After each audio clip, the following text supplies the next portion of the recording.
আলাইকুম, স্বাগত জানাচ্ছি আরটিভি সকালের সংবাদে। আপনাদের সঙ্গে আছি আমি মাহবুবা জানি রানা।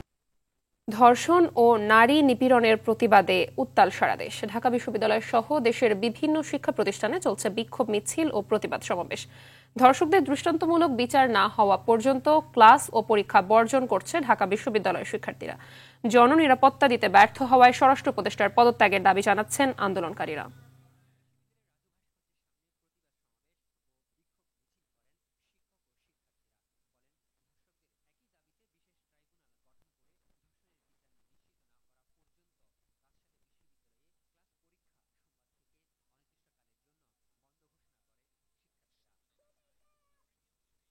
দর্শক, এই মুহূর্তে ঢাকা বিশ্ববিদ্যালয়ে আছেন সহকর্মী বিপুল দেবরায়, সরাসরি যুক্ত হচ্ছেন তিনি। বিপুল, আজ বিশ্ববিদ্যালয়ের শিক্ষার্থীদের কি ধরনের কর্মসূচি আছে, আর আলটিমেটামের বিষয়ে বিস্তারিত কি তথ্য আছে আপনার কাছে জানাবেন? মহবুবা, সম্প্রতি সময়ে যে ঘটে যাওয়া নারী ধর্ষণের যে বিষয়টি নিয়ে ইতিমধ্যে উত্তাল শুরু হয়েছে সারা দেশেই। বিশেষ করে ঢাকা বিশ্ববিদ্যালয়ের গতকাল এবং গত পরশুর যে ঘটনা আমরা দেখেছি, রাতভর ধরে শিক্ষার্থীদের যে আন্দোলন সেটি এখনো অব্যাহত রয়েছে এবং আজকে সকাল থেকে কিন্তু এখনো ক্লাসে ফেরেনি শিক্ষার্থীরা। আমরা ঢাকা বিশ্ববিদ্যালয়ের বিভিন্ন যে বিভাগের যে বিভাগগুলো রয়েছে সেগুলো আমরা পরিদর্শন করে দেখছি। এখনো পর্যন্ত বিশেষ করে লোক প্রশাসন বিভাগ, সমাজবিজ্ঞান অনুষদ এবং ভাষাবিজ্ঞান অনুষদের যে ক্লাসগুলো হওয়ার কথা ছিল সেগুলো আসলে গতকালকে যে বর্জনের ঘোষণা দিচ্ছে সেটি এখনো অব্যাহত রয়েছে, অর্থাৎ ক্লাস এবং পরীক্ষা হচ্ছে না। তাদের ক্লাসরুমে আমরা কোনো শিক্ষার্থীদেরকে দেখতে পাইনি। সেই সাথে আপনাকে জানিয়ে দিতে চাই যে গতকালকে এই টিএসসি এর সামনে কিন্তু ঢাকা বিশ্ববিদ্যালয়ের বিভিন্ন বিভাগের শিক্ষার্থীরা কিন্তু এই দর্শকদের বিরুদ্ধে এবং তাদের দৃষ্টান্তমূলক শাস্তির দাবিতে তারা আন্দোলন করে এবং আজকেও তাদের নানা কর্মসূচি রয়েছে। বিভিন্ন হল থেকে এবং শিক্ষার্থীরা আসবে বলে আমরা এমনটাই জানিয়েছি। সেই সাথে আপনাকে জানিয়ে দিতে চাই, শুধু ঢাকা বিশ্ববিদ্যালয় নয়, গতকালকে রাজশাহী বিশ্ববিদ্যালয়, জাহাঙ্গীরনগর বিশ্ববিদ্যালয় হতে শুরু করে বিভিন্ন বিশ্ববিদ্যালয়ে কিন্তু এই আন্দোলন শুরু হয়েছে এবং বিভিন্ন শহর জুড়ে এই আন্দোলনের প্রতিবাদ তীব্র আমরা হতে দেখেছি। সেই সাথে শিক্ষার্থীদের একটাই দাবি যে দৃষ্টান্তমূলক শাস্তি না হওয়া পর্যন্ত। সেই সাথে স্বরাষ্ট্র উপদেষ্টা তিনি আইন শৃঙ্খলার পরিস্থিতি নিয়ন্ত্রণ করতে অনেকটাই ব্যর্থ হয়েছেন বলে তারা দাবি করছেন এবং তার পদত্যাগও কিন্তু তারা দাবি করছেন। সেই দাবি পূরণ না হওয়া পর্যন্ত তারা ক্লাসে ফিরে যাবে না। শুধুমাত্র ঢাকা বিশ্ববিদ্যালয় নয়, সেই সাথে রাজশাহী বিশ্ববিদ্যালয়ের অনেক ডিপার্টমেন্টের শিক্ষার্থীরাও কিন্তু এই ক্লাস বর্জনের ঘোষণা দিয়েছেন। সেই সাথে সারা বাংলাদেশের যে প্রতিষ্ঠানগুলো রয়েছে, শিক্ষক এবং শিক্ষার্থী, তারা কিন্তু উভয়ে কিন্তু এই ক্লাস বর্জনের সিদ্ধান্তে সামিল হয়েছেন। সেই সাথে ঢাকা বিশ্ববিদ্যালয়ের শিক্ষকদের যে কথা বলতে হয়, তারাও বলছেন যে আসলে প্রতিনিয়ত এই ধরনের ঘটনার কোনো সুনির্দিষ্ট কোনো বিচার না হওয়ার ফলে কিন্তু এমনটাই হচ্ছে। তবে আশার যে বিষয়টি সেটি হচ্ছে গতকালকে আইন উপদেষ্টা এবং স্বরাষ্ট্র উপদেষ্টার পক্ষ থেকে যে নারী দর্শনকারীদের বিরুদ্ধে যে 15 দিনের তদন্ত রিপোর্ট এবং সেই সাথে 30 দিনের মধ্যে বিচার কাজ যে সম্পন্ন হওয়ার যে বিষয়টি বলা হয়েছে সেটি আসলে কতটুকু কার্যকর হবে সেটি নিয়ে এখন প্রশ্ন দেখা দিয়েছে। তাই শিক্ষার্থীদের একটাই দাবি, যতক্ষণ পর্যন্ত বিচার এবং তাদের দৃষ্টান্তমূলক শাস্তি হবে না, আমরা অপরাধীদেরকে দ্রুত গ্রেপ্তার করে তাদেরকে শাস্তির আওতায় হবে না, ততক্ষণ পর্যন্ত এই প্রতিবাদ চলতে থাকবে। এবং আজকে দিনভর পরে আমরা যতটুকু জানি হাইকোর্টের সামনেও কিন্তু ছাত্রদলের পক্ষ থেকে কিন্তু এই ধরনের একটা প্রতিবাদ কর্মসূচি রয়েছে এবং সেই সাথে ঢাকা বিশ্ববিদ্যালয়ের বিভিন্ন শিক্ষার্থীরা কিন্তু হয়তো কিছুক্ষণ পরে নেমে আসবে এবং তাদের সেই আন্দোলন প্রতিবাদটি জানাবে। তো মাহবুবা, এই ছিল আমার কাছে সর্বশেষ তথ্য। ধন্যবাদ আপনাকে। এদিকে মাগুরায় 8 বছরের শিশু ধর্ষণের ঘটনায় 4 আসামির রিমান্ড মঞ্জুর করেছে আদালত। রোববার মধ্যরাতে মাগুরার chief judicial magistrate Abdul Matin এই আদেশ দেন। মূল অভিযুক্ত ভুক্তভোগী শিশুর বোনের শ্বশুরকে 7 দিন ও অন্য 3 আসামি শিশুটির বোনের স্বামী, শাশুড়ি ও ভাসুরকে 5 দিনের রিমান্ড মঞ্জুর করা হয়। জানা যায়, নিরাপত্তা নিয়ে শঙ্কা থাকায় ঘটনায় আসামিদের রোববার দিনে আদালতে হাজির করতে পারেনি পুলিশ। পরিস্থিতি বিবেচনায় গভীর রাতে আদালতের রিমান্ড আবেদনের শুনানি হয়। এ সময় মামলার তদন্ত কর্মকর্তা আসামিদের 7 দিন করে রিমান্ড আবেদন করেন। আসামিদের পক্ষে কোনো আইনজীবী শুনানিতে অংশ নেয়নি। আদালতে আত্মপক্ষ সমর্থনের সুযোগ দিলে নিজেদের নির্দোষ দাবি করেন আসামিরা।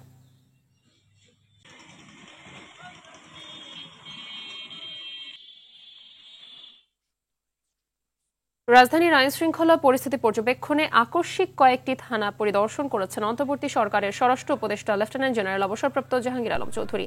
ভোরে তিনি রাজধানীর তেজগাঁও, কলাবাগান, শাহবাগ ও নিউ মার্কেট থানা পরিদর্শন করেন। এ সময় উপদেষ্টা সংশ্লিষ্ট থানার দায়িত্বরত সদস্যদের সঙ্গে কথা বলে প্রয়োজনীয় দিক নির্দেশনা দেন। এর আগে 26 ফেব্রুয়ারি ভোরে এমনই আকস্মিক থানা পরিদর্শনে বের হন স্বরাষ্ট্র উপদেষ্টা জাহাঙ্গীর আলম।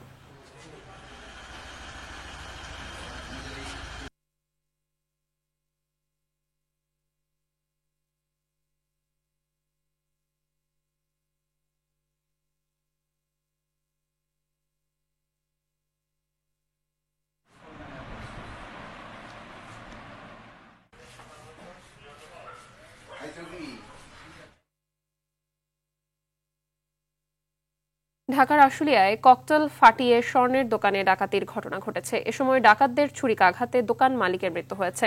গেল রাতে নয়ারহাট এলাকায় দিলীপ স্বর্ণালয় নামের স্বর্ণের দোকানে এই ডাকাতির ঘটনা ঘটে। পুলিশ ও স্থানীয়রা জানায়, রাতে তারাবির নামাজের সময় ফাঁকা বাজারে নিজ স্বর্ণের দোকান বন্ধ করছিলেন মালিক দিলীপ দাস। এ সময় 4-5 জন দুর্বৃত্ত ককটেল ফাটিয়ে আতঙ্ক ছড়িয়ে দিলীপকে ছুরিকাঘাত করে তার কাছ থেকে একটি ব্যাগ নিয়ে পালিয়ে যায়। পরে গুরুতর আহত অবস্থায় দিলীপকে উদ্ধার করে সাভার এনাম মেডিকেল কলেজ হাসপাতালে ভর্তি করলে চিকিৎসক তাকে মৃত ঘোষণা করেন। খবর পেয়ে পুলিশ ও সেনাবাহিনীর সদস্যরা ঘটনাস্থল পরিদর্শন করলেও লুট হওয়া স্বর্ণের পরিমাণ জানা যায়নি।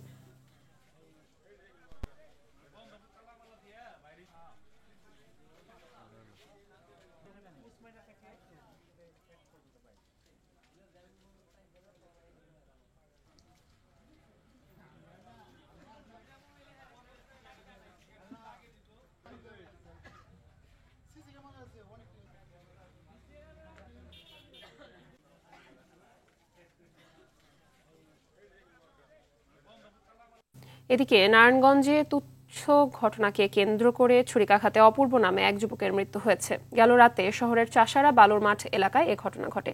নারায়ণগঞ্জ মহানগর ছাত্র দলের সাবেক যুগ্ম সম্পাদক আজিজুল ইসলাম রাজীব জানান, রাতে তারা ধর্ষণ বিরোধী মশাল মিছিল বের করেন।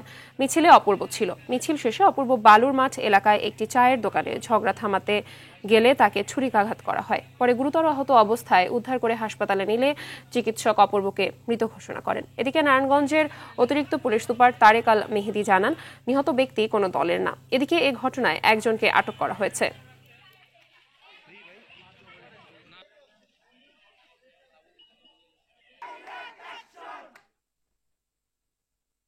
রাজধানীর বনানীতে সড়ক দুর্ঘটনায় মিনারা নামে এক গার্মেন্টস কর্মীর মৃত্যুতে সড়ক অবরোধ করেছে তার সহকর্মীরা। পুলিশ জানিয়েছে, ঘটনায় গুরুতর আরও একজনকে কুর্মিটোলা হাসপাতালে নেওয়া হয়েছে। তার অবস্থাও আশঙ্কাজনক। সকাল 7:30টার দিকে রাস্তা পার হওয়ার সময় দুর্ঘটনা ঘটে। এদিকে সহকর্মীর মৃত্যুর খবর ছড়িয়ে পড়লে গার্মেন্টস কর্মীরা রাস্তায় নেমে আসে। সড়ক অবরোধ করায় বনানী মহাখালী সড়কে তীব্র যানজট সৃষ্টি হয়েছে।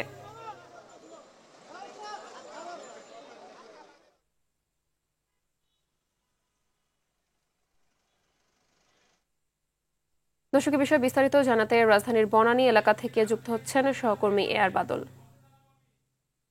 বাদল, এখনো কি সড়কে অবরোধ রয়েছে কিনা, সর্বশেষ কি অবস্থা দেখতে পাচ্ছেন সেখানকার, জানাবেন।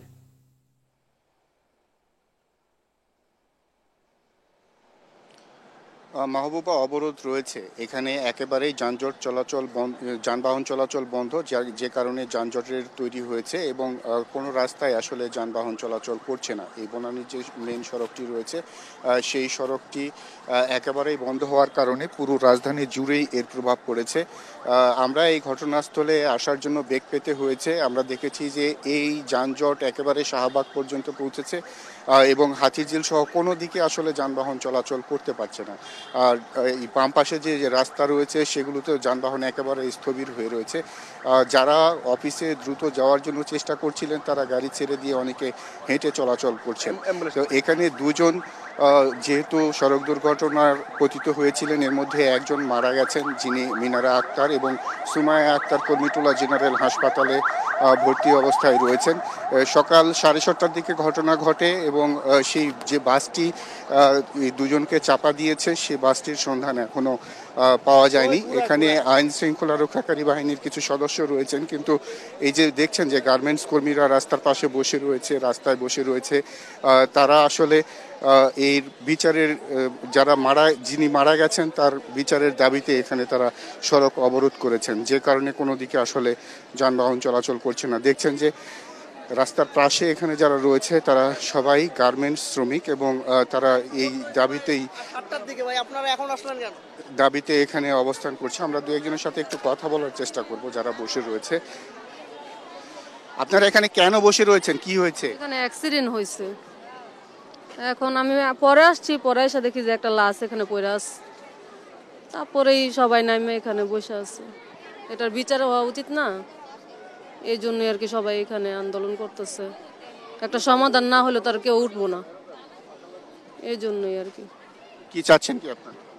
বিচার চাই, সবাই বিচার চাই, এটা সুষ্ঠু একটা বিচার চাই, দরকার না এরকম ভাবে অ্যাক্সিডেন্ট করবে। এভাবে কতক্ষণ বসে থাকবে? দেখি কি সমাধান হয়, প্রশাসন এসে কি করে দেখা যাক, এই জন্যই সবাই এখানে বসে আছে আর কি। তখন পর্যন্ত রাস্তা ছাড়বেন না? যতক্ষণ পর্যন্ত আর কি বিচার না পাবো ততক্ষণ পর্যন্তই বসে থাকবো।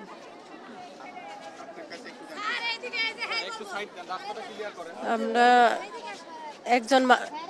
একটা বলা গাড়ি আসছে, আইসা আমরা যখন রোড ফারাইতেছি তখন গাড়িটা বাড়ি দিচ্ছে, এক সাইড করে বাড়ি দেওয়ার সাথে আর দুইজন আসে ওরা একজনটা নিতে চাইছে আরেকজনটা, পরে ওই গাড়ি আবার দুইজনটা মাইরা দিচ্ছে, দুইজন মারা গেছে সাথে সাথে, একজন হাসপাতালে আহত। আমরা বিচার চাই।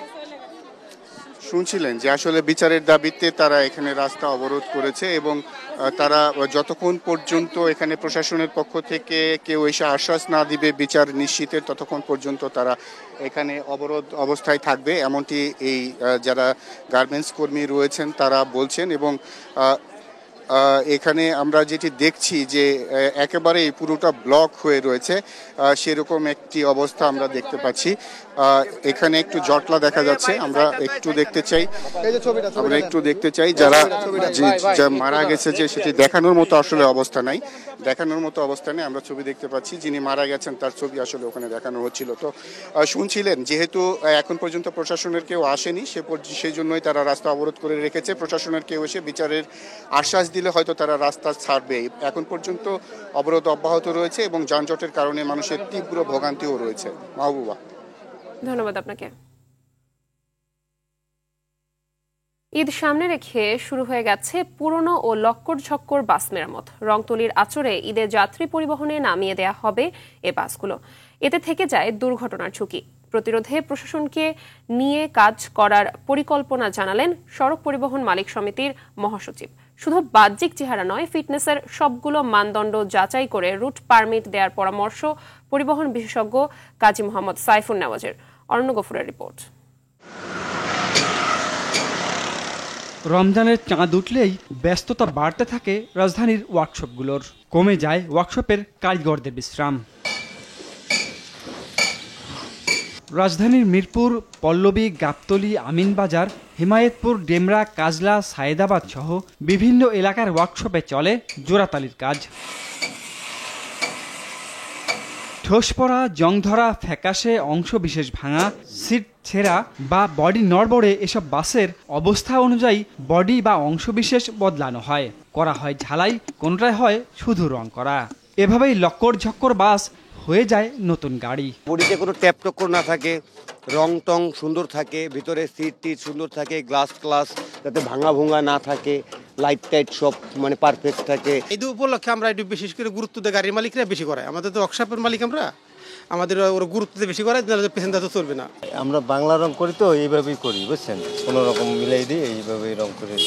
এমন যেগুলো দদা ভাঙা গাড়ি সেগুলো করাইব কি আরে হেরা থাকবো খালি ওদের রং ওই কেমনে ক্যাপ্টেন বেইফোন থেকে। অসাধু চক্রের কথা স্বীকার করে ঈদে বাস সেবা নিরাপদ করার ইচ্ছা জানালেন পরিবহন নেতা সাইফুল ইসলাম। ফিটনেসবিহীন গাড়ি এই সুযোগে এসে যাত্রী নিয়ে যায়, এগুলি আমাদের পক্ষ থেকে আমরা কঠিনভাবে বারণ করা আছে এবং আমরা তদারকিতে আছি। পুলিশ প্রশাসনকে আমরা অনুরোধ করেছি বিভিন্ন জেলা থেকে আনফিট গাড়ি বা ফিটনেসবিহীন গাড়ি বা লক্কর জক্কর গাড়ি বলতে যা বোঝায় ওইগুলি ওই সময় ঢাকার উদ্দেশ্যে তারা চলে আসে, যাতে ওইগুলি না আসতে পারে হাইওয়ে পুলিশকে আমরা অনুরোধ করছি। এবং ঢাকার থেকেও যাতে শহরতলির যে সমস্ত গাড়ি আছে এইগুলিও যাতে দূরপাল্লায় না যায়। টার্মিনালে বাস ছাড়ার আগে চেক করা সহ বিআরটিএ-কে তদারকি বাড়ানোর পরামর্শ বুয়েটের দুর্ঘটনা গবেষণার এই শিক্ষকের।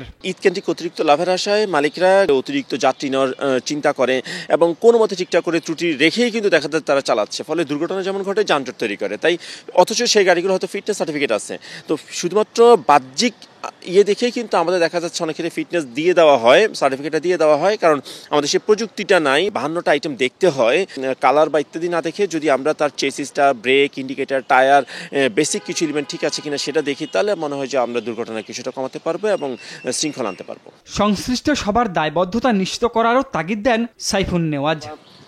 চালাচ্ছেন অরণ্য গফুর, RTV, ঢাকা। ভোলায় বিপুল পরিমাণ গ্যাসের মজুদ থাকলেও উত্তোলন না করায় গ্যাস সুবিধা থেকে বঞ্চিত হচ্ছে জনগণ। পুরনো গ্যাস ক্ষেত্রগুলোর প্রায় অর্ধেকই বন্ধ, বাকিগুলোর উত্তোলন সক্ষমতাও কম বলছে বিশেষজ্ঞরা। বাপেক্স বলছে মজুদ থাকা গ্যাসের সঠিক ব্যবহার নিশ্চিতে নতুন 19টি কূপ খননের পরিকল্পনা চলছে। শিগগিরই মজুদ থাকা গ্যাস উত্তোলন করে ভোলা সহ সারা দেশের গ্যাস চাহিদা মেটানোর দাবি স্থানীয়দের। ভোলা প্রতিনিধি অমিতাভ অপুর প্রতিবেদন, জানাচ্ছেন আব্দুল হামিদ।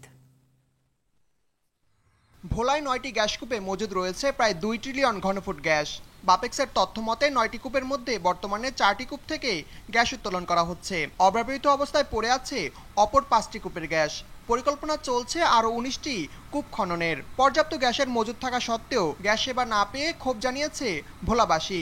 আমাদের বাসার পাশ দিয়ে গ্যাসের লাইন, কিন্তু আমরা গ্যাসের লাইন পাই না। এত গ্যাস মজুদ থাকা সত্ত্বেও কেন আমরা গ্যাস সংযোগ পাচ্ছি না? এটা ঊর্ধ্বতন কর্তৃপক্ষের বিশেষ আবেদন। অনেক গ্যাস মজুদ রয়েছে, এই মজুদ গ্যাস দিয়ে যদি এখানে শিল্পাঞ্চল গড়ে তোলা হয় তাহলে ভোলা এবং দেশের অর্থনীতির জন্য অনেক কল্যাণ হবে। মজুদ থাকা গ্যাসের যথোপযুক্ত ব্যবহারের মাধ্যমে দ্বীপ জেলা ভোলায় ব্যাপক উন্নয়নের সম্ভাবনা দেখছে সুশীল সমাজ। 9টি কূপ থেকে গ্যাস পাওয়া গেছে, অথচ মাত্র 4টি কূপ থেকে গ্যাস উত্তোলিত হচ্ছে, 5টি কূপ অলস পড়ে আছে। এই অলস কূপ অনতিবিলম্বে কার্যকরী করা হোক। ভোলার গ্যাসের ব্যবহার নিশ্চিতে জেলায় বড় শিল্প প্রতিষ্ঠান গড়ে তোলার প্রস্তাব দিয়েছেন বাপেক্সের সাবেক জিএম। যদি কোনো বড় ধরো ইন্ডাস্ট্রি বা ইকোনমিক জোন করে সহজে এই গ্যাসটাকে আমরা ব্যবহার করতে পারি এবং দেশে ভোলাতে ইন্ডাস্ট্রি করে এই গ্যাসটা ব্যবহার করলে দেশের এবং ভোলাবাসীর সকলের জন্যই মঙ্গলজনক হবে বলে আমি মনে করি। বর্তমানে 9টি কূপ থেকে গড়ে প্রতিদিন 200 মিলিয়ন ঘনফুট গ্যাস উত্তোলন করা সম্ভব, অথচ উত্তোলন করা হচ্ছে মাত্র 60 থেকে 70 মিলিয়ন ঘনফুট গ্যাস। দেশের গ্যাস সংকটের মধ্যে আশার আলো দেখাচ্ছে ভোলার এই গ্যাস ক্ষেত্র। সঠিক ব্যবস্থাপনার মাধ্যমে দ্রুত এর উপযুক্ত ব্যবহার নিশ্চিতের দাবি সাধারণ জনগণের। আব্দুল হামিদ, RTV। সকালের সংবাদে পর্যন্ত। মধ্যাহ্নের সংবাদ 12টায় দেখার আমন্ত্রণ রইল। ধন্যবাদ সবাইকে।